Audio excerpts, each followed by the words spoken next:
He stands knee-deep in frigid snow beneath a sky bruised by the promise of another storm. The thick pines around him are silent, laden with white, concealing more than they reveal. He can feel his pulse crashing in his ears, every muscle coiled as if awaiting the signal to strike or flee. Ahead, a narrow opening in the massive trunk of a half-fallen tree hints at shelter, or perhaps a trap. He edges forward, every nerve alive with the knowledge that he might not be alone. "You dare enter here without kneeling?" The voice slices through the stillness like a blade, disembodied at first, then materializing into a figure emerging from the tree's hollow.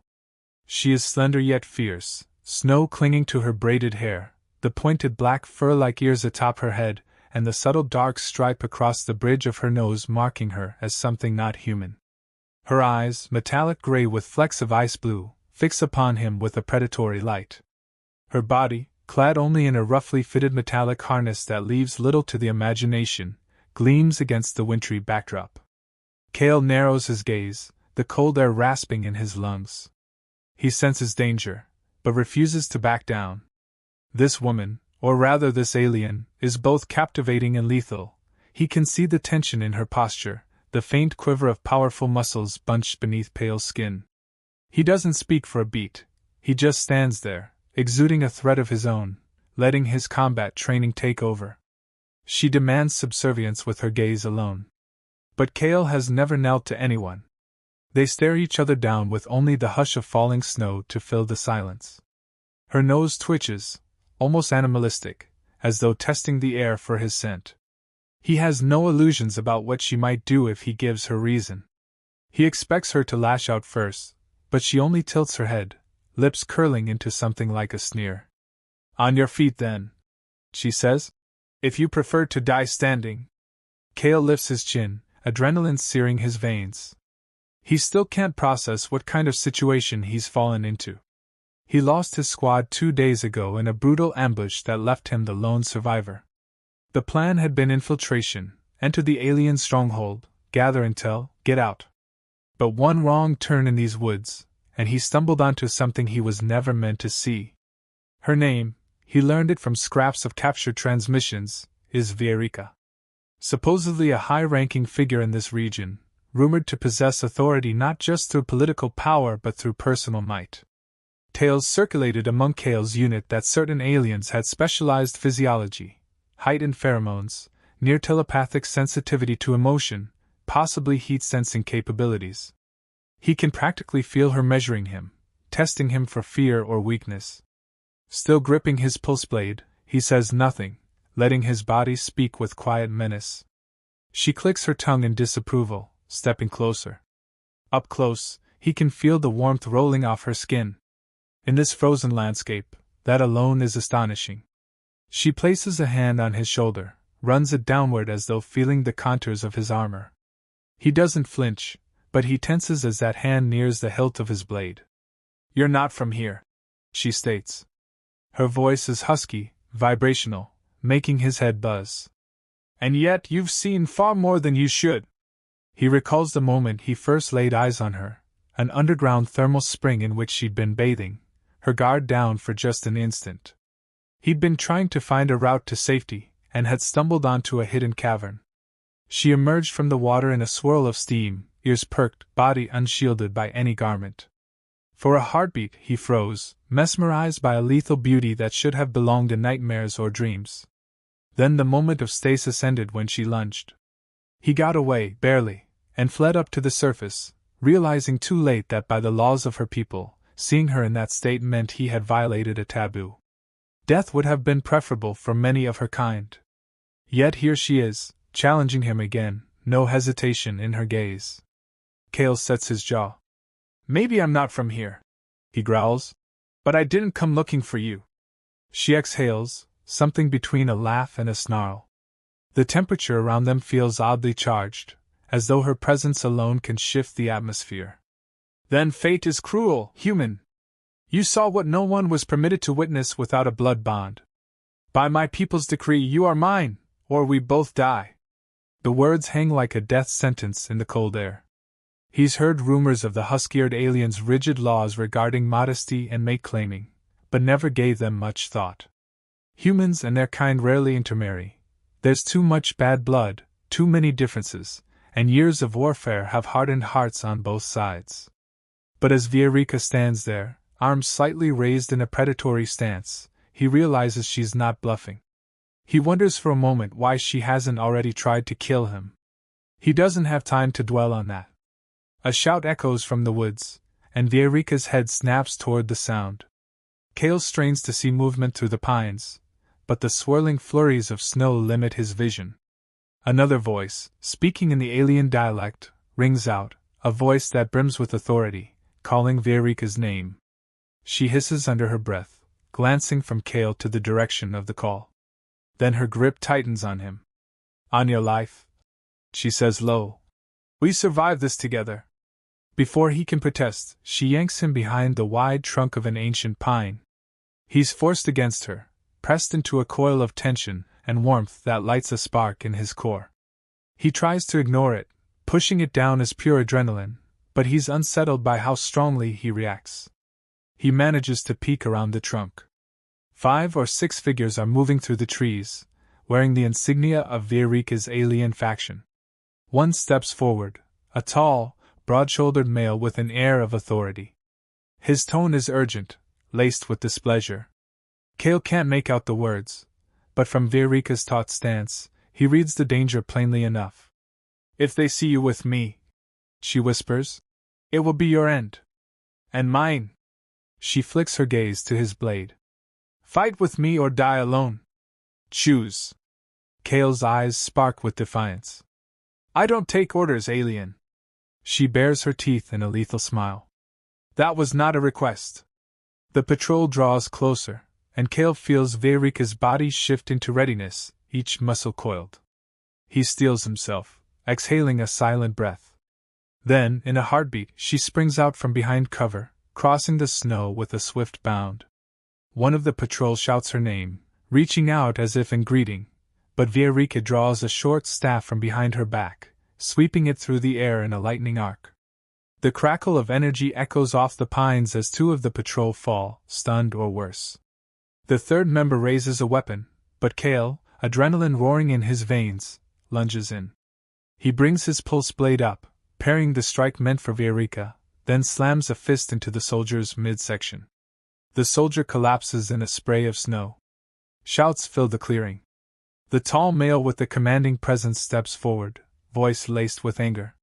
He looks from Vierica to Kale and snarls, "You've broken every code we live by." His gaze flicks to the jagged scars on Kale's armor, then back to Vierica's defiant stance. "You bring a human here and do not kill him? Explain yourself." Vierica doesn't flinch. "You know the law. He has seen me uncovered. If I slay him now, I break the custom of my birthright. If I do not slay him, we must join." She says this as though the words are acid on her tongue, but Kale senses the underlying tension. He stands at her shoulder, uncertain if this is a trap or her genuine stance. Yet something about her resonates with a fierce integrity. She abides by her people's code, twisted though it may be. The tall male's face twists in disgust. "Then kill him, Vierica. Claim ignorance later. The council would grant you pardon if you say the human forced your hand." He steps closer, as though ignoring Kale's presence. "Or must I do it for you?" She raises her staff threateningly. "You will not touch him." Then she flings a glance at Kale. "This is your final chance, human. Stand with me or be cut down." Kale's chest heaves with exertion. He glances at the towering male, the other soldiers who begin to regroup. Then his gaze slides back to Vierica's face, reading the conflict there. He can almost taste the tension in the air, like copper and ozone. He knows he can't get out of these woods alive unless he fights. So he lowers himself into a combative stance, blade angled. "I stand," he says simply. She exhales hard, relief and frustration mingling. The tall male roars and launches forward, spiked gauntlet aiming for Kale's head. Kale ducks, slashes in a sideways arc that meets the gauntlet in a screech of metal. Sparks fly. Vierica leaps forward with inhuman grace, staff humming as it channels an energy charge that crackles along her arms. She drives it into the soldier's torso, forcing him back. Another soldier tries to flank them, but Kale spins, catching the attacker with a well-timed kick to the knee before the pulse blade rips through the soldier's side. The soldier goes down with a strangled cry. Crimson and silver blood spatters the pristine snow as the skirmish rages. Vierica moves in a blur of fluid strikes, while Kale's combat training keeps him a step ahead of lethal blows. There's an uncanny synergy to their movements. Though they met only moments ago, they flow around each other, covering blind spots with practiced efficiency. It feels like a brutal dance, each thrust and parry bringing them closer to the kill. The tall male staggers back, injured but not defeated. He shouts a command, and the last of the patrol retreats, dragging the unconscious with them. The wind howls, whipping Vierica's dark hair around her ears. She's breathing hard, pupils dilated like a cornered animal. Kale's own pulse thunders. Then the tall male stares at them both and sneers. "The council will hear of your treachery, Vierica. Your name will be stricken from the clan. You have no place among us now." Then he turns and flees, the snow swallowing his tracks. Vierica watches him go, staff still crackling with leftover energy. Slowly, she lowers it and turns to Kale, scanning him from head to toe for wounds. He stands there, panting, blade dripping alien blood. They lock eyes, and he can't deny the electric current that pulses between them. It isn't gentle, it's primal, fueled by adrenaline and the harsh bite of survival. She steps closer, gaze drifting over the faint injuries on his forearm. Her presence is overwhelming, the combined effect of her heightened pheromones and the raw magnetism of her stance. He clenches his jaw, forcing himself not to shudder at the wave of sensation rolling through him. She raises a hand as if to brush it across his wound, but stops inches away. He stiffens, expecting more cutting words, but she surprises him by speaking softly. "You stand with me, human! That is not nothing." Then her face hardens, the moment of gentleness gone. "But do not think I will let you walk away from what you've done." A bitter laugh escapes him. "I never asked for any of this." She tips her chin up. "Nor did I. But the moment you saw me, you changed both our destinies." The staff in her hand dims, the glowing runes along its length fading to a dull shimmer. She glances at the bodies in the snow. "Their reinforcements will be here soon. If we stay, we die. If we run, we're branded outlaws, and by my people's tradition, that means you must become my bonded mate to spare us both execution." He grits his teeth. The notion is insane. A forced bond with an alien who nearly tried to kill him moments ago. But the alternative is a swift, merciless death. He can see the resolution in her gaze. She's not bluffing. "Damn your laws," he mutters, but the words lack conviction, overshadowed by the reality of their situation. "Then damn me along with them." She fires back, already turning on her heel. "But if you value your life, you'll follow." Without waiting, she strides into the swirling snow. Kale stands there, unsure for a second, but he knows he can't survive on his own with an entire alien patrol hunting him. Cursing under his breath, he plunges after her. The next few hours are a blur of crashing through knee-high drifts, the wind clawing at them, the forest thickening into a labyrinth of ice-slicked boughs. Once they nearly stumble into another patrol, but Vierica senses them before Kale does, pressing him back against the trunk until the danger passes. Every time she touches him, even just to pull him behind cover, he feels a jolt of conflicting instincts, fight or yield. He never yields, but the tension twists inside him, unfamiliar yet inescapable. They finally find a shallow ravine with a rocky overhang that blocks some of the wind. He lights a small thermal coil from his gear, letting its heat spread over the frozen ground. Vierica sits on the opposite side of the meager glow, arms wrapped around her knees, ears twitching at every sound. Though she presents a stoic front, he can tell she's exhausted. Fine tremors run through her body, the strain of the ambush and the trek taking its toll. Still, she never once lets her guard down. Hours crawl by. Night settles over the forest, the temperature plunges, and Kale worries about survival. But Vierica's presence emanates a surprising amount of warmth, as though her species is built to endure extremes. Every so often, she flicks her gaze at him, an assessment, a challenge, or both. He tries to ignore the ripple of awareness whenever their eyes meet. He wonders if it's just heightened adrenaline, or if her rumored pheromones are to blame. Either way, he's determined not to show any sign of vulnerability. She might be an ally out of necessity, but that could change at any moment. Eventually, her voice breaks the hush of the night. "Who are you, human?" He hesitates, unsure if revealing his name could be used against him. Then again, she might already know it or find it trivial. "Kale," he finally says. Her lips part slightly, as though tasting the shape of his name. "You carry yourself like a soldier." She leans closer to the small thermal coil, letting its warmth bounce off her face. In that dim light, he notices flecks of silvery pigment dusting her cheekbones, giving her a near-luminous quality. "Were you sent to scout these lands?" "Something like that," he mutters. He fights the urge to close his eyes, but exhaustion is creeping into his bones.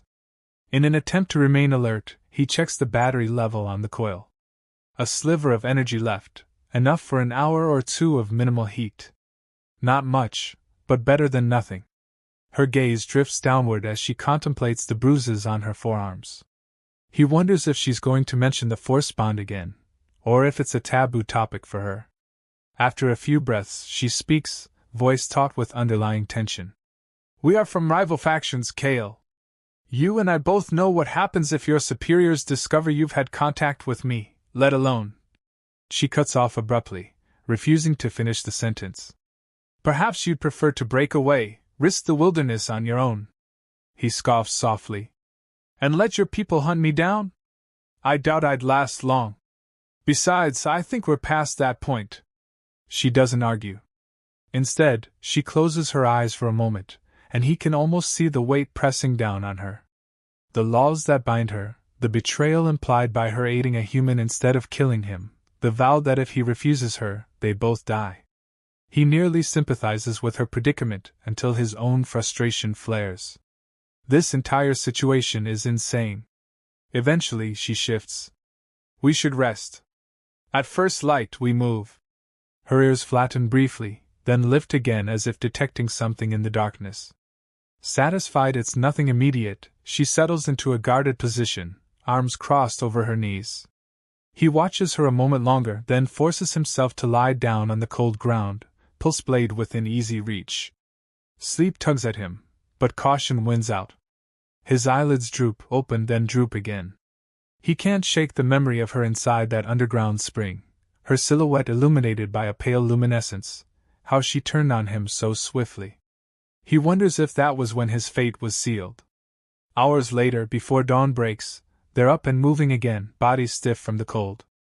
Vierica leads them along a frozen creek, gliding with uncanny grace, while Kale trudges behind, scanning for signs of pursuit. The forest remains eerily quiet.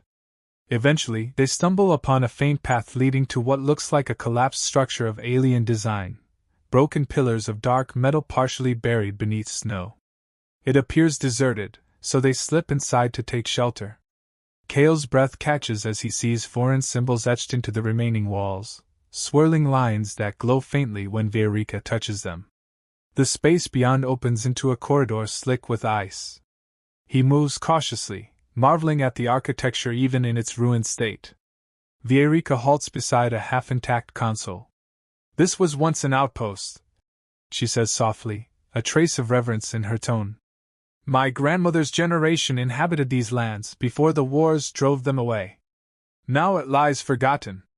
She manipulates a panel on the console, and a spark of power flickers, surprising them both.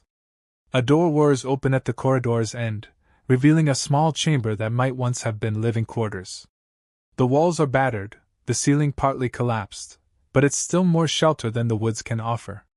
A battered generator hums to life, casting a dim glow that illuminates a central dais. Vierica approaches the dais, wiping away centuries of dust.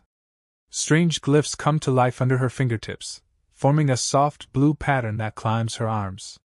Kale circles the perimeter, eyeing the remains of a bunk, the collapsed ventilation shaft overhead, trying to assess if this place can be fortified. He's so busy scouting that he almost doesn't notice Viorica's sharp intake of breath. He turns and finds her standing upright, expression grim. "That patrol from last night," she says. "They won't rest until they've found us.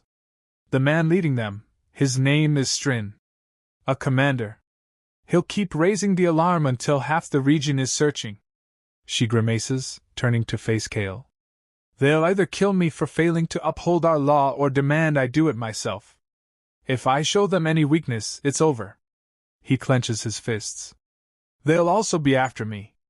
But that doesn't explain why you refused to kill me in the first place." Her gaze is intense. "Because you saw me in the sacred pool. I am bound by our custom to give you a choice, marry or die. That is how it's done, no exceptions. If I kill you without offering that choice, I dishonor my bloodline. Everything I've sworn to protect becomes a lie." There's a faint tremor in her voice, a betrayal of the iron control she's tried to maintain. "So here we stand, both of us trapped." He scowls. "So your entire moral code requires me to become your spouse?" The word feels absurd on his tongue, especially in this battered ruin, with the memory of blood still fresh in his mind. Viorica's eyes narrow. "Spouse, bonded mate, pick the term you like. It's all the same under our laws. And yes, that's the path set before us." An uncomfortable silence follows. He paces, boots crunching over loose debris. She simply watches, her posture taut, as though bracing for a fight.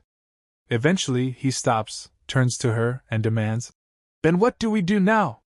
Is there a way to get out of this? Because I'm not signing up to be your property." She jerks her head back with barely contained offense. "Property? You think so little of us that you believe we enslave our mates? It is a union, yes, one forced by circumstances, but not a one-sided possession. Even so, I understand your revulsion. Our people are in constant conflict. There was never any intention of bridging that gap this way." He meets her gaze. "You say it like there's a possibility of bridging anything. Are we supposed to just show up at your council, say our vows, and walk away with their blessing?" She half laughs, a sound tinged with irony. "If only it were so simple. The council might accept it, assuming we go through the formal rites. Or they might call for your execution on sight." She crosses her arms, the harness across her torso shifting to reveal glimpses of her pale skin. The recollection of seeing her unclothed in the steam-filled cavern floods Kale's mind, stirring conflicting emotions. He pushes them aside, focusing on the immediate threat. "So either we fight them off forever, or we try to make them see reason. We can't fight off an entire legion," she says bluntly. "And reason is in short supply with Strin rallying them. He was once my betrothed. Before I saw what kind of man he truly was." A bitterness taints her expression. "He'll twist every law to have me executed for this transgression. He might demand a duel to the death." Kale exhales, trying to rein in a wave of frustration. "Then maybe that's our chance. If we have to face him, we do it on our terms." Viorica considers this. "A duel is part of our tradition. If he challenges me or you, we could fight for the right to bond. Win, and we might walk away with council recognition. Lose." She trails off, letting the implication hang in the cold air. His gut tightens at the prospect. "Fine. If that's the only way." He looks at the blinking console on the dais. "Is there anything in this place that can help us? Weapons, perhaps, or better defenses?" She shakes her head. "It's an old outpost, not an armory. But there might be something deeper inside. Follow me." She leads him down the corridor, each step echoing in the hollow space. The swirling glyphs along the walls seem to respond to her presence, faint pulses of light guiding them. They come upon a sealed hatch, half buried in rubble. Together, they clear the stones, and Viorica manipulates a panel until the hatch grudgingly unlocks. A stale gust of air greets them as they descend a narrow staircase. At the bottom lies a chamber lined with ancient crates, some bearing the insignia of Viorica's clan, others with older markings. Dust motes swirl in the beam of the overhead lights that flicker uncertainly, their power supply on the verge of failing. She pries open the nearest crate to reveal a set of metallic bracers with embedded energy cells. A relic of a bygone era, but still functional if the cells hold any charge.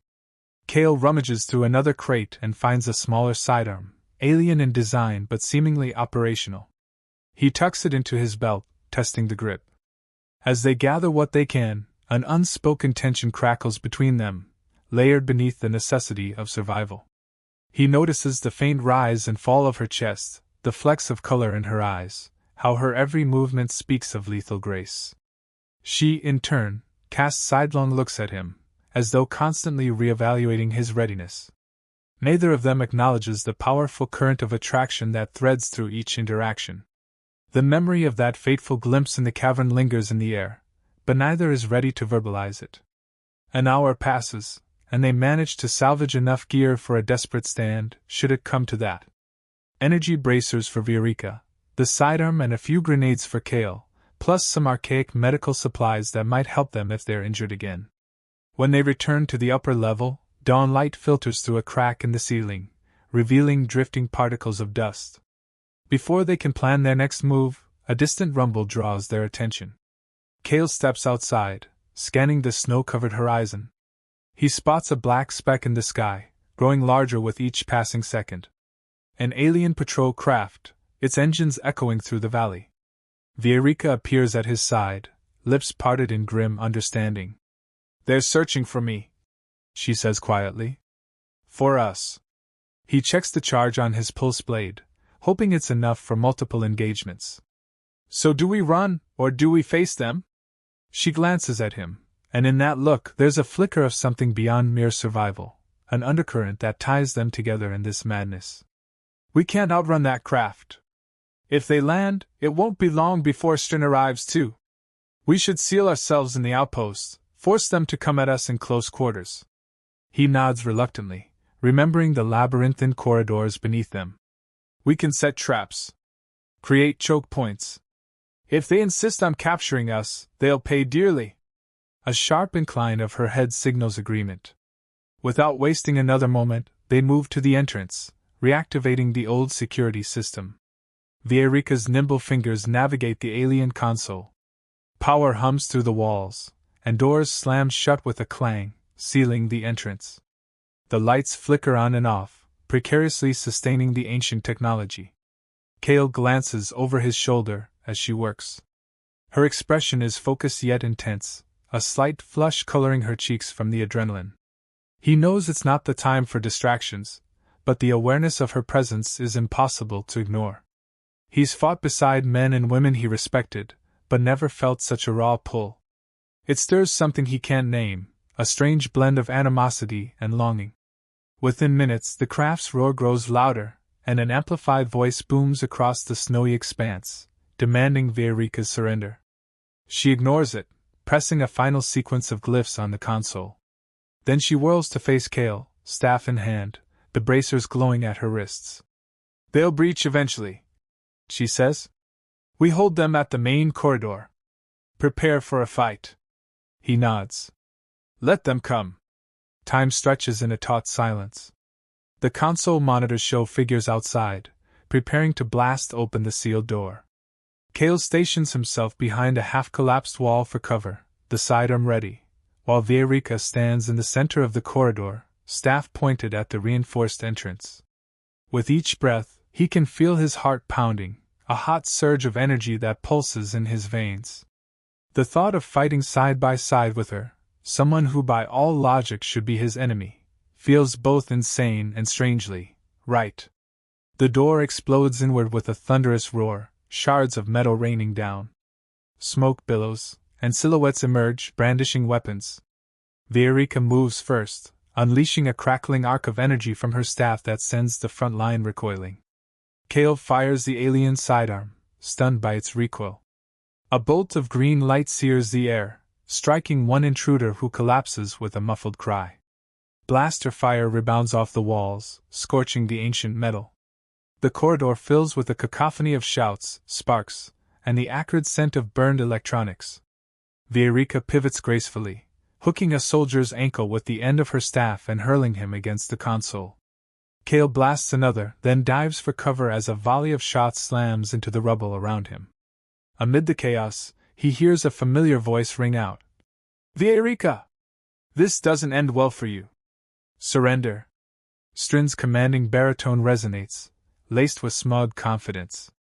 Kale peeks over his cover, catching a glimpse of the tall figure who led the patrol before. Strin is flanked by 4 more heavily armed soldiers, each one scanning the corridor for an opening. Vierica's growl echoes in the confined space. She leaps into the air, staff raised high, and crashes down onto a soldier, disabling him in a single blow. Another tries to flank her, but Kale fires off 2 more shots to keep him pinned. In these frantic seconds, all that matters is survival, the fleeting brush of Vierica's shoulder against his as they converge at a choke point, exchanging a tense glance of mutual reliance. Strin ducks behind a fallen beam, barking orders. The corridor is bathed in strobe-like flashes of gunfire and energy bursts. Vierica's bracers absorb a stray blast, and she grits her teeth, staggering from the impact. Kale covers her, returning fire until the sidearm overheats with a hiss. He flings it aside and switches to his pulse blade, the weapon humming ominously. From the corner of his eye, he notices Vierica trembling. Whether it's from exertion or suppressed rage, he can't tell. She looks at him, eyes blazing. For a split second, it feels like they're the only two in the corridor, locked in a dance of power, desperation, and unspoken tension. He sees an echo of that moment in the subterranean spring, when their eyes first met without words. That memory twists inside him, pulling at the edges of something he barely understands. Then Strin emerges, brandishing a weapon that throbs with energy. He points it directly at Kale, stepping carefully over rubble. "Step aside, human," he snarls. "You're nothing but a pawn in this. Vierica is the one who betrayed her clan. You'll be rewarded for stepping away." Kale lifts his blade, the faint flicker of a grin tugging at his lips. "Do I look like a man who runs from a fight?" Strin's face contorts. "You're a fool." He shifts his aim, finger tightening on the trigger. In that instant, Vierica charges, staff held in both hands, an electrified hum intensifying around the bracers. She slams into Strin from the side, sending them both sprawling. Kale surges forward to help, but a barrage of fire from the remaining soldiers forces him to take cover again. He blocks 2 blasts with the pulse blade, the force vibrating up his arm. Then he lunges, cutting down one soldier, elbowing another in the sternum. The corridor reverberates with the clang of metal on metal, the shriek of ricocheting bolts, and the guttural cries of battle. For a moment, it seems as though the walls themselves tremble with the fury of the fight. Vierica and Strin tumble across the debris. She struggles to keep his weapon pinned, but he's stronger than she anticipated. He flings her aside, and she crashes against a pillar, momentarily stunned. Strin leaps to his feet, turning to deliver a killing blow. Kale, breath ragged, charges from the flank, blade raised. Strin spins just in time, parrying with the butt of his weapon in a resounding clash. They lock eyes, man to man, enemy to enemy. Strin sneers, lips curling. "You dare stand between me and my betrothed? She doesn't seem to share your devotion." Kale grits out, forcing Strin's weapon to the side. Strin snarls, driving a knee into Kale's gut. Kale doubles over, pain flaring, but he manages to twist away before Strin can strike again. "I don't even want to be part of this," Kale growls, "but I'd rather die than give you the satisfaction." Strin laughs, a hollow, cruel sound. "Then die you shall." In a blurred motion, he aims at Kale's head. But Vierica re-enters the fray, staff spinning. She strikes Strin's wrist, knocking the weapon aside. "You will never have me, Strin," she hisses. "Your time is over." He roars, grappling with her. The two swirl in a lethal dance, each blow tinted with personal hatred. Kale recovers, trying to get a shot, but they move too fast. He can only circle, looking for an opening. Then, in a heartbeat, Strin manages to seize Vierica's arm, twisting it behind her back. She gasps, the staff clattering from her grip. Kale rushes forward, but Strin presses a dagger to Vierica's throat, snarling. "One more step, human, and she bleeds." Vierica's eyes burn. She rides in Strin's hold, but can't free herself. Kale skids to a halt, pulse blade raised but useless at this range. The remaining soldiers train their weapons on him, a clear standoff. Pain slices through him at the sight of Vierica pinned like that, but he refuses to surrender. He tries to think, is there a chance she can break free if he distracts them? Strin smirks, as though reading Kale's thoughts. He leans close to Vierica's ear, voice dripping with malice. Is this what you wanted? To side with a lesser being? You disgrace our lineage. I should have killed you the moment you refused me. Vierica hisses, but the blade at her throat stills any further protest. Strin shifts his glare to Kale. Drop the weapon. Now. Kale's chest rises with rapid breaths. He glances at Vierica's eyes, sees the unspoken fury there. She gives him a bare nod, so slight he almost misses it. He grips the pulse blade tighter, hard hammering. Then, in a single motion, he lets it clatter to the ground. The soldiers edge forward, but Kale raises his hands in a show of compliance. Good, Strin growls, tightening his hold on Vierica. Now watch as I do what should have been done from the start. He raises the dagger, preparing to slit her throat. Kale's body moves on instinct, adrenaline surging.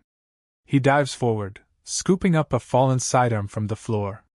Strin jerks Vierica in front of him as a shield, but Kale aims at the only open angle, Strin's leg. A single shot cracks the air. The bolt slams into Strin's thigh, and he howls, stumbling. Vierica seizes the moment, twisting free and driving her elbow into Strin's jaw with a crack. He hits the floor, the dagger spinning away. Chaos erupts again. Soldiers open fire. Vierica manages to reclaim her staff, deflecting shots in a blur of motion. Kale ducks behind a pillar, returning fire with the recovered sidearm. Strin tries to stand, bleeding and enraged. He barks for the soldiers to keep firing, even as the corridor starts collapsing from the repeated blasts. Metal screeches overhead. Debris rains down, severing the group, dividing them between two sections of the corridor. Vierica and Kale find themselves cut off from the main group, dust swirling in choking clouds. They can hear Strin's muffled commands through the debris, but the path is blocked for now. With no time to lose, Vierica grabs Kale's arm, pulling him through the side corridor. We have to move, she hisses. This place is unstable. He staggers after her, coughing from the dust. They scramble through twisting passages that shift under the structural damage. Sparks fly from ruptured conduits, and the walls groan like wounded beasts. A final blast from behind sends a shockwave that nearly knocks them off their feet. With a terrifying roar, part of the ceiling caves in, sealing the corridor and leaving them in darkness except for the flickering glow from Vierica's staff and bracers. Panting, they slow to a stop, trapped in an unfamiliar section of the outpost. For a few moments, either speaks. Their hearts thunder in unison, matching the hush of settling debris. Then, through the gloom, she extends her hand to Kale. He takes it, bracing himself for whatever's next. They find a small utility hatch that leads into a narrow compartment, a hidden maintenance tunnel, perhaps. It's cramped, forcing them to press close as they edge forward. Every step is a struggle. The floor is coated in grime, the walls lined with defunct cables. The air is stifling, laced with dust and the faint tang of ozone. After a short distance, the tunnel widens into a modest chamber, little more than a maintenance control room. Old screens flicker with static, and a single overhead lamp sputters weakly. It's at least stable, with the hum of backup power providing a semblance of life. Vierica slumps against the wall, cradling her wrenched arm. Kale checks her quickly, noticing bruises forming where Strin's grip had been. She exhales, voice shaky with anger and exhaustion. Strin is relentless. He won't stop until we're dead or he has me in chains. Kale says nothing at first, rummaging through the small space. He finds a ragged cloth that might serve as a makeshift bandage. Gently, he reaches for her arm. She tenses, but allows him to wrap the cloth around the worst of the bruising. The subtle warmth of her skin under his fingers stirs that unwelcome tug of awareness. He tries to shut it out, focusing on the injuries. She meets his eyes when he finishes. Thank you? The words are clipped, as though acknowledging a debt she'd rather not have. Then, more quietly, you could have left me to die. He steps back. I'm not like him. I don't kill to prove a point. Something flickers in her gaze. The heaviness of that moment unravels into a tense silence. They stand at opposite ends of the small chamber, dust drifting in the faint light. He notices how her husky-like ears are slightly flattened, a sign of lingering stress or shame? He doesn't fully understand her species' body language, but he senses the conflict roiling beneath her calm exterior. Minutes pass. She gingerly tests her arm, wincing. Cale tries the controls on a nearby panel. Static crackles, but no coherent signal emerges. The outpost systems are badly damaged. At last, he turns to her. We can't stay here forever. The place could come down any moment. She nods, but remains still, lost in her own thoughts. Then she looks at him, her voice low. We are at a crossroads, Cale. If we continue to flee, he'll keep chasing us. If we try to face him, we could die. Neither path is appealing. He rubs the back of his neck, exhaustion sinking in. Then let's pick one. I'm done running. If a fight is what it takes, I'll see it through. Her eyes narrow in grudging respect. You speak as though you actually believe in me. I don't know why. He grimaces. Believe me, this is not about faith. It's survival. And maybe a small part of me hates the idea of giving Strin the satisfaction. She almost smiles, but it doesn't quite form. Instead, she tests the partial mobility in her arm. We can't challenge him directly. Not until we know more about the clan's stance. If his power is absolute, we're walking into death. But if we have allies, maybe from the old line, those who still respect the ancient codes, then we might force the council to honor the bond. He exhales, remembering the vow that entangles them. That bond. We haven't really decided anything. She grimaces. No, we haven't. But the law doesn't care about decisions. It only sees that you saw me in that state and lived. As far as my people are concerned, that means we're already bonded. We just haven't gone through the formal ceremony.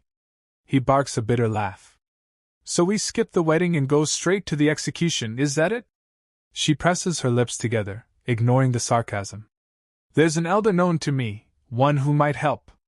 Her name is Ryza. She adheres to the old ways.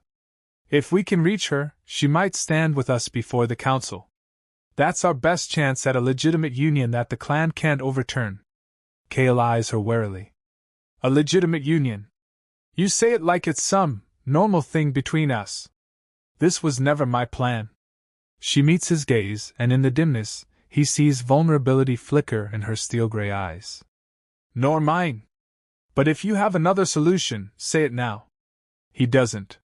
He stands there, scanning the battered controls, running through improbable scenarios. Finally, he gives a curt nod. We'll find this Ryza. But if this is another dead end, she finishes for him. Then we won't have much time left. Strin will find us first. They share a weighted silence, both acknowledging the gravity of the path they've chosen. Outside, the outpost groans under the damage sustained. Neither of them can guess how long it will remain stable. Without another word, they gather what remains of their supplies and push deeper into the maintenance tunnels, hoping to find an exit route that leads away from the main corridors where Strin's forces might still be searching. The trek is slow and grueling. Sections of the tunnel have collapsed, forcing them to backtrack or crawl through narrow gaps. Twice, they hear distant voices echo through the vents, alien soldiers, perhaps, sifting through the debris. Each time, Viorica signals for silence, ears perked, senses on high alert. Cale covers the rear, blade in hand, gaze flicking to every shadow. Hours blend together in this underground maze, the only constant being the heartbeat-like thump of tension between them. Occasionally, Viorica's shoulder brushes Cale's chest in the confined space. Each accidental touch ignites a spark of awareness that they both try to suppress. The memory of their forced bond lingers, a silent vow that neither has embraced nor fully denied. Eventually, they emerge into a cavernous expanse littered with the remains of massive machinery. Broken drones, rusted conveyor belts, an entire subterranean factory, perhaps abandoned for decades. Broken skylights let in just enough pale light to reveal an exit far across the chamber. But reaching it means crossing a labyrinth of catwalks suspended over hazardous drops. Vierica halts at the edge of a broken platform, eyes scanning for movement. She motions for Kale to follow quietly. Step by careful step, they traverse a narrow walkway, mindful that one misstep could send them plummeting. A metallic creak sets Kale's nerves on edge. The entire structure is precarious. Halfway across, Vierica stops abruptly. She glances down, ears pinned back. Beneath them, a small squad of alien soldiers prowls the factory floor, their flashlights cutting through the gloom. Kale counts at least 4. Possibly more out of sight. If a single beam catches them on the catwalk, there'll be nowhere to hide. They crouch low, hearts pounding, waiting for the patrol to pass. Tense minutes drag on. Vierica's breathing is shallow, her eyes fixed on the soldiers' route. Kale's body hums with adrenaline, every instinct screaming at him to find a better vantage point. But the catwalk offers no cover, only open metal grating that could expose them at any moment. At last, the soldiers move on, their voices fading in the distance. Vierica releases the breaths she was holding. She motions Kale onward. Their nerves shot, they hasten to the far end of the catwalk. The exit door stands partially ajar, letting in a sliver of natural light. Beyond lies the possibility of freedom, or another ambush. Cautiously, they push the door open, slipping out into a wind-scoured ravine. The factory entrance stands behind them, built into the rock face. Ahead stretches a valley of frozen rivers and jagged peaks, starkly beautiful under a wan winter sun. Kale squints, adjusting to the sudden brightness. He notices Vierica lift her face slightly, inhaling the crisp air. For a moment, she looks almost relieved, until she remembers the danger that still hunts them. She points to a ridge in the distance. There's a settlement beyond that crest. It belongs to one of our older clans, many of whom refuse Strin's leadership. If Ryza is anywhere, she'll be there. Kale nods, scanning the horizon. It'll take hours of travel to reach, and the terrain looks treacherous. But at least they're out of that collapsing fortress. The memory of the corridor battle still vibrates in his limbs. He can't afford to think about Strin for too long, or the fact that the alien commander won't rest until they're found. Forward is their only option. They traverse the valley in somber silence, each lost in private thoughts. The forced proximity stokes the smoldering tension between them. Sometimes their hands brush accidentally, or Vierica catches Kale's arm to steady herself on an icy ledge. Each contact sends a jolt of awareness that lingers long after they part. By midday, the wind intensifies. Snow flurries whip across the ground. Vierica leads them to a shallow cave for a brief respite, her heat-sensitive skin flushed from exertion. Kale finds himself staring at her longer than he intends, noting the elegant shape of her ears, the determined line of her jaw. She notices his gaze, but neither addresses it, burying the tension beneath talk of how to proceed. Their trek continues until dusk. They finally crest the ridge, revealing a distant cluster of structures nestled in a hollow. Lights twinkle like cold stars, suggesting signs of life. Vierica halts, scanning the settlement from afar. She seems uneasy, as if uncertain whether the inhabitants will welcome or betray her. Kale wonders if her own people might turn on her just as easily as Strin did. With no better alternative, they descend carefully, reaching the outskirts of the settlement under the veil of twilight. Simple huts of dark stone form a rough circle around a central courtyard. The inhabitants, mostly Vierica's kin with their husky ears and subtle animal-like traits, move about warily. A few pause to watch the newcomers, suspicion etched on their faces when they see Kale, unmistakably human, at Vierica's side. Ignoring the stares, Vierica heads for a modest dwelling near the center. She knocks on the heavy door, her expression guarded. An older woman answers, ears touched with silver. She squints at Vierica, then her gaze slides to Kale. In the silence that follows, Kale feels the weight of centuries of distrust pressing down on them. Vierica bows her head slightly. Elder Riza. I've come to ask for sanctuary. The older woman's mouth tightens into a thin line. Vierica. What trouble have you brought to my door? Riza's voice is brittle but holds a quiet power. She steps aside, allowing them entry. Inside, the dwelling is humble. A central fire crackles, casting dancing shadows on the walls. Riza ushers them into a seating area but does not offer refreshments. Speak, she says bluntly. I hear rumors that you've allied with a human. That Strin hunts you both. Vierica stands tall, but Kale senses her discomfort. It's true. This man is Kale. He saw me in the sacred pool. By the laws of our people, I was bound to offer him union or death. He lives, so I come to you for counsel. Riza's gaze rakes over Kale, disapproval evident. You risked everything bringing him here. My settlement is small, with no real defenses against Strin's forces. Why should I shield you? Vierica bows her head slightly. Because you uphold the old ways. You know the bond is sacrosanct. If Strin kills us, he shatters more than my life.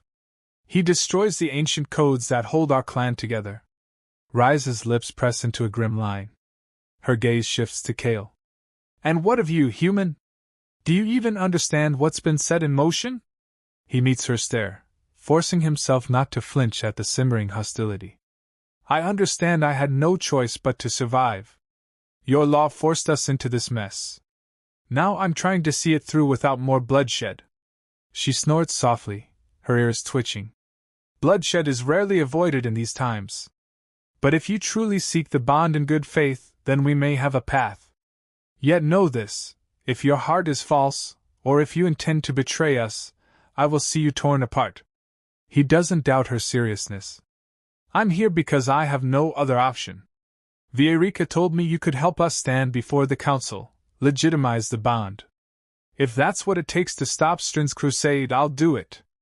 Vierica seems surprised by his blunt acceptance, but keeps her expression neutral. Riza studies them, eyes narrowed. After a tense silence, she speaks. The ritual of union is not a trivial matter. It must be witnessed by clan elders, and it involves a vow that binds your life force to hers. If either of you falters, or if the vow is not made in earnest, the bond will fail, and the punishment is death. She lets that sink in. You say you'll do it. Are you sure? Kale sets his jaw. Yes. Vierica exhales, tension throbbing in her voice. Then I, too, consent. Riza inclines her head, a slow gesture that conveys acceptance. Then tomorrow, at dawn, we will perform the vow. My settlement will bear witness. Word will spread to the council. If Strin wishes to dispute it, he must come here and face the ancient tradition. Until then, you will remain as my guests. The older woman leads them to a cramped side room, more a storage space than living quarters. She closes the door, leaving them in the glow of a single lantern. Stale air and the scent of old herbs fill the narrow space.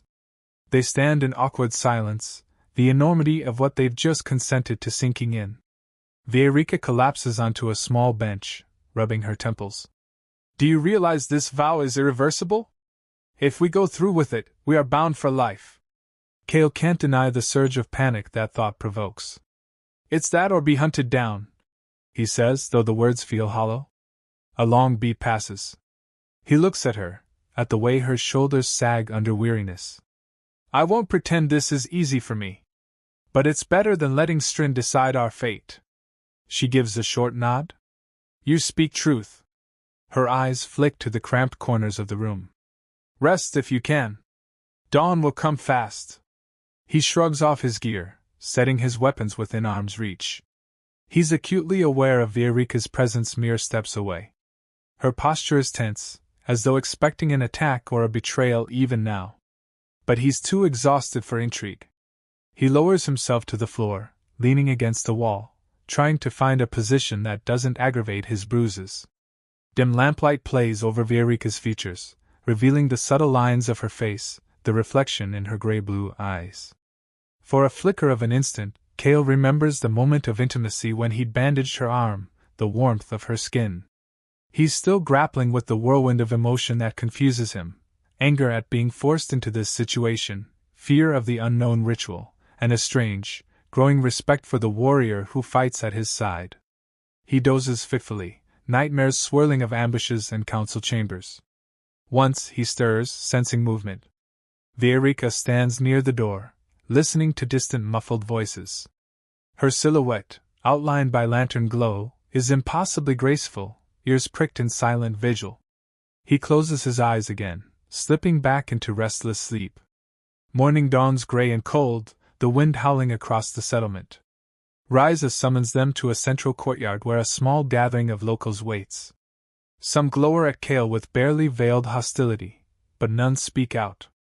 Ryza stands at the forefront, a weathered staff in her grasp, etched with ancient symbols. She motions for Vierica and Kale to step forward. The crowd circles around them. A hush falls, broken only by the moan of the wind. Ryza raises her staff, speaking in the alien tongue, chanting words that resonate with an almost musical cadence. Kale doesn't understand the language, but he feels the weight of the ceremony bearing down on him. Vierica stands beside him, her expression set, determined, though he senses the tremor in her hands. Ryza shifts to the common tongue so Kale can follow. By the laws of the ancients, you stand ready to forge a bond that transcends war and clan. This vow demands your entire being. If either of you hesitates, the bond will not hold, and fate will claim you both. She looks at Kale, then Vierica. Speak your promises. Vierica inhales a shaky breath. She turns to Kale, meeting his gaze head-on. I am Vierica, daughter of the Rylorn line. Before these witnesses, I pledge to share my life, to guard yours as my own, to stand with you against all foes. Her voice is steady, though her throat bobs in a tense swallow. Kale's heart hammers. He wonders if he should speak some formal vow, but he doesn't have the words. Instead, he lifts his chin, letting raw honesty guide him. I am Kale. I vow to fight by your side, to hold true to this bond, and to face whatever comes for us. I won't run. The crowd murmurs. Ryza nods gravely, then gestures for them to clasp forearms. Vierica's skin is hot despite the cold wind, her grip firm. Ryza taps the staff lightly against both their arms, chanting more of those ancient words. A surge of energy passes between them, a subtle vibration that travels from Vierica's palm into Kale's, then up his spine. His pulse beats faster. Vierica's eyes flicker, her pupils dilating as she, too, feels the bond take hold. Then a sound breaks the fragile moment, the unmistakable rumble of engines overhead. The crowd stiffens as a small fleet of craft descends upon the settlement. The ritual is incomplete, but there's no time to finish. Soldiers pour out of the landing vessels, forming ranks at the edge of the courtyard. At their center stands Strin, wounded but very much alive, his posture radiating fury. He lifts a projection device, broadcasting his voice across the settlement. Vierica, step forward. Surrender the human and submit to the council's justice, or this settlement will burn. Fear and anger ripple through the gathered clan members. Ryza steps in front of Vierica protectively. We stand by the ancient rites, Strin. She has fulfilled the bond. Begone. Strin's laugh crackles through the device. It is not recognized by the main council. Cease this heresy at once. Vierica tenses, staff at the ready. Kale tightens his grip on his pulse blade. Their vow might have begun, but if Strin tears them apart now, it ends in blood. A hush falls as Strin marches into the courtyard, flanked by a squad of soldiers in gleaming armor. The townspeople part, forming a path to Vierica and Kale. Weapons click, tensions snarling in the wind. Ryza raises her staff. Strin, do not break the sanctity of this place. The vow has been spoken. He sneers. The vow is meaningless. I will kill them both under the rightful law. He gestures, and his soldiers fan out, forming a circle. Vierica glances at Kale, a question in her eyes. He gives a terse nod, brandishing his blade. There's no chance of peaceful resolution now, not with Strin's thirst for domination. Strin draws a sword wreathed in crackling energy, pointing it at Vierica. Our old betrothal ended the day you defied me. Face me in a duel, or watch your precious clan burn. If you win, the council might spare you. If you lose, your life is mine. Vierica steps forward, heart pounding. I accept. She casts a quick glance at Kale, silently warning him not to interfere. In her culture, a duel is sacred, one-on-one, to the death or submission. Strin smirks, tossing aside his cloak. Around them, the settlement's inhabitants hold their breath. Snow drifts between the two adversaries, swirling in a pattern of tension. Then, with a crack of energy, Strin strikes first. Vierica parries with her staff, the clash lighting the courtyard in sparks. Kale watches, jaw clenched, every instinct screaming to intervene. But he respects the tradition. This is Vierica's fight. She moves like lightning, staff spinning, bracers glowing. Strin counters viciously, his sword arcs hissing with deadly potential. Their battle sweeps the courtyard, each blow resonating with personal vengeance. The crowd alternates between gasps and cries of encouragement. A slash catches Vierica's shoulder, drawing blood. She stumbles, and Strin capitalizes, driving her backward. Her staff crackles, but Strin deflects the energy burst. A twisted grin carves his face as he corners her against a jagged stone pillar. You were always strong, Vierica, but you lack the will to do what must be done. He lunges, sword aimed at her heart. She twists away, staff hooking around his sword arm, redirecting the blow. The tip of his blade glances off the pillar. Sparks fly. But he recovers instantly, slamming a knee into her abdomen. Vierica gasps, doubling over. Strin wrenches his sword free, preparing a decapitating strike. Kale can't stand idle any longer. Tradition be damned, he won't watch her die. He launches himself forward, but is held back by a pair of Strin's soldiers who close ranks around him. Desperate, he wrestles to break free, adrenaline scorching his veins. Meanwhile, Vierica blocks the sword with her staff at the last second, her body trembling with the effort. Strin presses down, blade slicing into the staff's shaft. She grimaces, strength failing under his brute force. For a split second, her eyes meet Kale's. He sees fear there, but also defiance. She will not yield. Summoning a final burst of will, she jerks the staff aside. Strin staggers off balance, giving her an opening.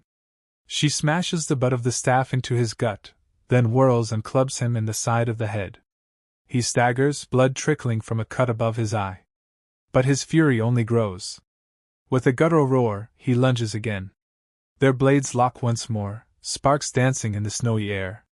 Vierica's breathing is ragged, her injuries mounting. Each time she tries to create distance, Strin closes it, pounding her defenses. It becomes evident that he's wearing her down. Kale struggles against the soldiers restraining him, a firestorm of helpless rage in his chest. Then, a glimmer of resolve lights Vierica's features. She shifts her grip, bracers pulsing brighter. Strin snorts in derision, raising his sword for the killing blow.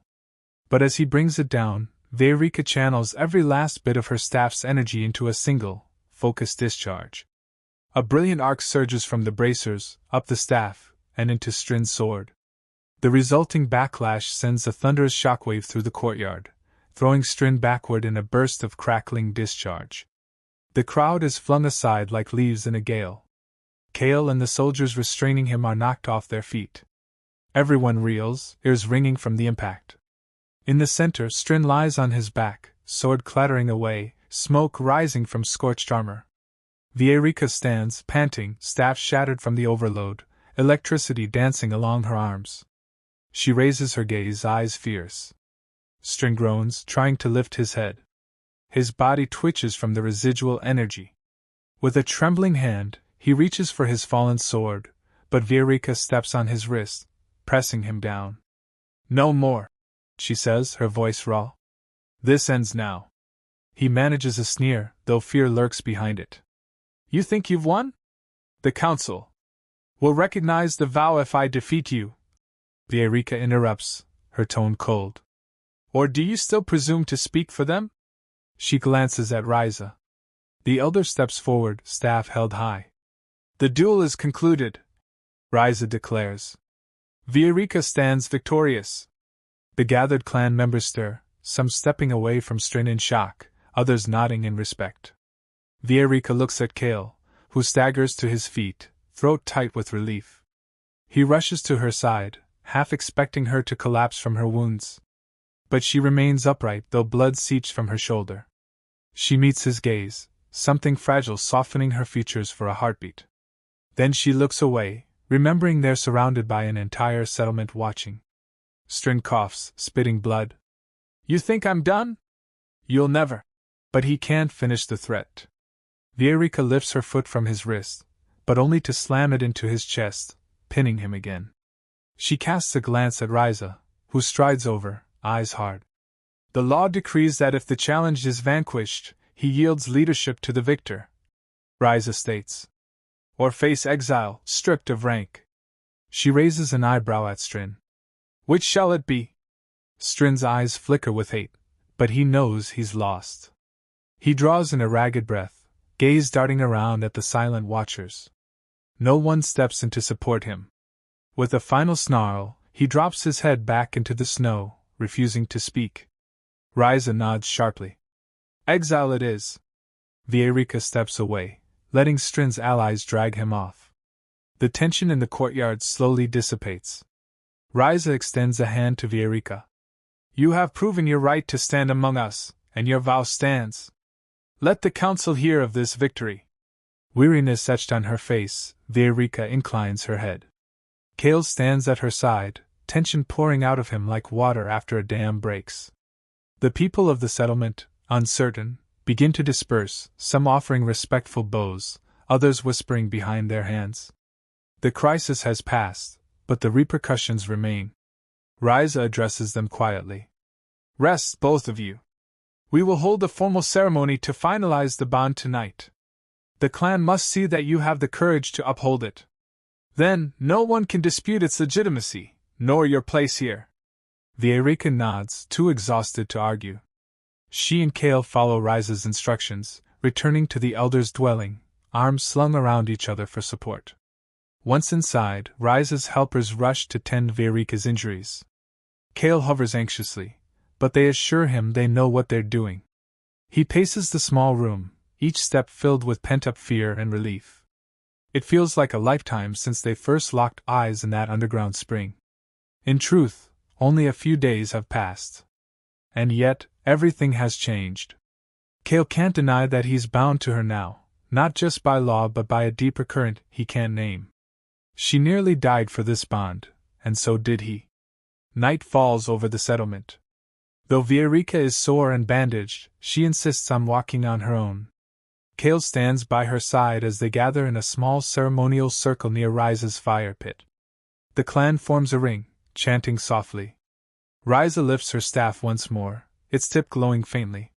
This time, there's no intrusion, no sudden attack. Strin's threat has been neutralized. In the silence of the star-flecked sky, the vow is reaffirmed. As Vierica and Kale clasp hands, the hush envelopes them. Ryza's chant builds, weaving a tapestry of ancient words around the pair. A subtle warmth pulses between their joined palms, reminiscent of the surge they felt earlier. But this time, there's no dread overshadowing it, only the realization that they stand on the cusp of something irreversible. Vierica meets Kale's eyes, the flicker of the bonfire dancing across her features. For the first time, he sees no guarded hostility, only acceptance and a flicker of longing. She inhales and speaks the final words of the ritual in her language, words he doesn't understand but feels resonate in his soul. Then Ryza gestures for him to respond. He struggles for a moment, lacking the right phrases. Finally, he settles on what matters most. I stand with you. His voice carries in the hush. Now and always. A hush falls. The flames leap higher, as though celebrating. Then the chanting dies, replaced by quiet applause and murmurs of approval from the clan. Ryza smiles thinly, staff lowered. It is done. Vierica and Kale look at each other. No words are needed. They both feel it, the presence of the vow, heavier than any chain yet somehow freeing. The law is satisfied. Their bond is recognized. They are no longer fugitives in the eyes of the clan. A wave of relief, gratitude, and a strange flutter of excitement floods Cale's chest. He sees a shimmer of the same emotions in Vierica's eyes. Riza addresses the onlookers. Return to your homes, all of you. This night is sacred. Let Vierica and Cale rest. Tomorrow, we plan for the future. The crowd disperses, though some linger, stealing curious glances at the newly bonded pair. Cale catches the whispered speculation, but no one dares approach to challenge them.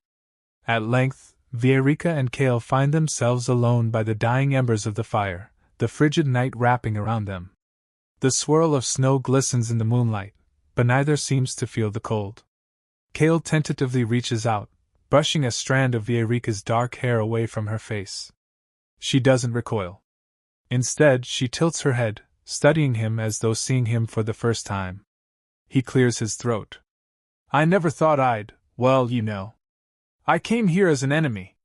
She exhales, a plume of vapor in the cold air. And I never imagined I'd bind myself to a human. Life has a way of forcing us into corners. He nods. It does. But maybe we found something worth fighting for. She regards him for a moment, her gray-blue eyes liquid in the firelight. Then she steps closer. Without warning, she closes the distance, capturing his mouth in a fierce, urgent kiss. It's not gentle. There's no room for tenderness in this collision of wills. But it holds a raw emotion that goes beyond lust, a savage gratitude that they both live, that they stand together despite everything. He responds in kind, matching her intensity, each grappling with the other, a reflection of the battles they've fought side by side. There's a sudden surge of warmth in the freezing air, as though their bodies defy the winter night. She grips the collar of his vest, pulling him closer, her breath ragged with pent-up desire. For a moment, they lose themselves in that visceral union, as though each is testing the other's resolve. Then she breaks away, cheeks flushed, breath coming fast. He sees a flicker of uncertainty in her eyes.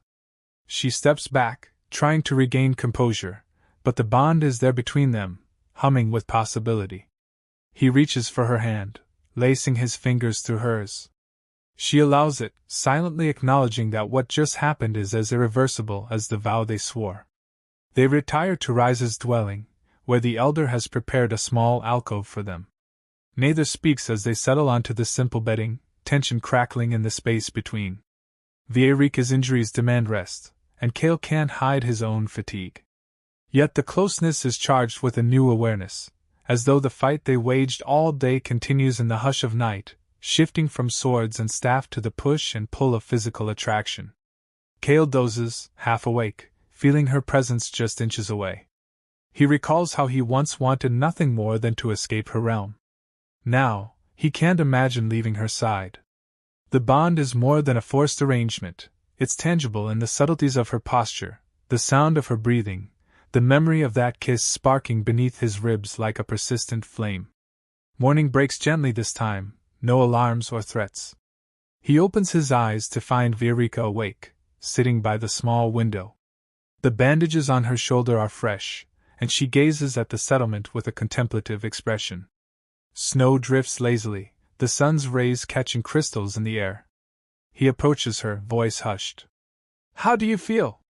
She doesn't look at him, but her ears swivel slightly in his direction. Sore. Alive. And uncertain. A corner of her mouth quirks in a rueful smile. For the first time, I have no immediate war to fight. It's strange. He leans against the wall, crossing his arms. We've made a lot of enemies. Strin might be exiled, but that doesn't mean he's powerless. And the rest of my people, he sighs.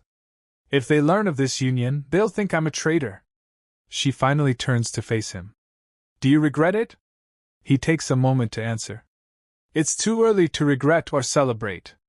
But I know that fighting at your side felt right. And finishing the vow felt like closing a door on the life I had before. He hesitates, stepping closer. It's not simple. But for what it's worth, I don't regret saving you. Or standing with you. She exhales softly. Nor do I. They share a moment of quiet understanding. Then she pulls herself to her feet. Riza will want a council meeting. She'll ask us our plans. We should decide together. He nods, heart fluttering at the thought of forging a plan not just for survival but for a future, together. He wonders if that means negotiating peace between their factions or forging a new life on the outskirts, away from the battles entirely. There's so much unknown. But the bond is real, and the fact that Vierica looks to him for a decision suggests a shift he never imagined possible.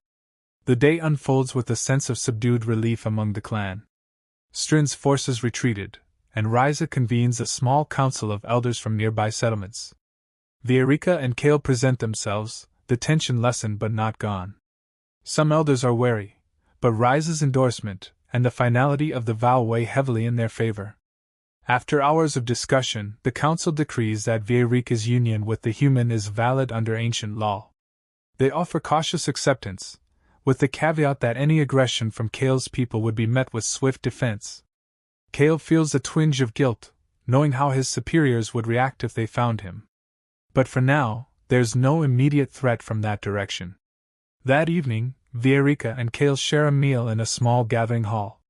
The atmosphere is remarkably different from when they first arrived. Some clan members even approach to offer congratulations or curious questions about human customs.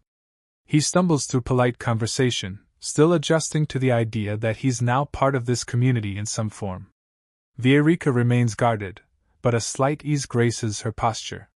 She answers her people's questions, occasionally glancing at Kale as if gauging his reactions. Whenever she meets his gaze, a subtle spark passes between them, a reminder of the vow, the fight, the kiss that sealed their fragile alliance. Later, they walk under the starlit sky beyond the settlement's edge. Neither has said much, yet the silence is not hostile.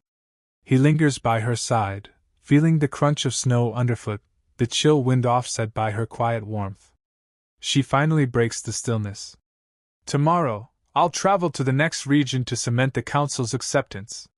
There's a tradition of presenting oneself to the elders as a newly bonded pair. It shows respect. He looks at her profile, lit by moonlight. You want me there? Her mouth quirks. You are my mate, according to our laws. They'll expect us both. She hesitates. Unless you want to go back to your people. He considers it, but the notion feels hollow now. No. I started this with you. I'll see it through. A smile ghosts her lips, genuine this time. They walk a bit more, the hush of the night enveloping them. At length, she slips her hand into his, a tentative gesture that speaks volumes. He squeezes lightly, either of them speaking. The bond they swore might have been born of desperation, but it has grown into something more. They have faced battles together, defied death, and found themselves inexorably tied. Whatever the future holds, be it a precarious peace or more trials, they will face it together. In the stillness, they stop, turning to face each other. Her husky ears twitch in the faint breeze, and she looks up at him, eyes reflecting the moon's glow. Slowly, he leans in. This time, the kiss is less frantic than the one before. It carries a new certainty, a mutual acceptance that they have chosen this path. Her hands slide up his arms, and he feels her pulse thrum in time with his own. There's no more doubt in that embrace, only a fierce gratitude for a life that, against all odds, they still share. When they part, she rests her forehead against his. We live. And we choose to live together, she murmurs, voice trembling with a quiet intensity. He holds her close in the cold night, heart pounding with a mix of relief and anticipation. At last, they have a moment to breathe, to acknowledge that the chaos of their meeting has forged a bond stronger than fear. The wind howls across the snowy expanse, but within the circle of their embrace, there is warmth and a promise fulfilled. Their journey began in violence and desperation, but here, under the endless sky, it finds a resolute conclusion, one that binds them in a love born of necessity yet tempered into something real by every trial they've faced. They have weathered the storms, evaded death, and toppled obstacles that would have broken lesser wills. And now, with the hush of the night as their witness, they stand, bonded and unafraid, ready for whatever new dawn awaits.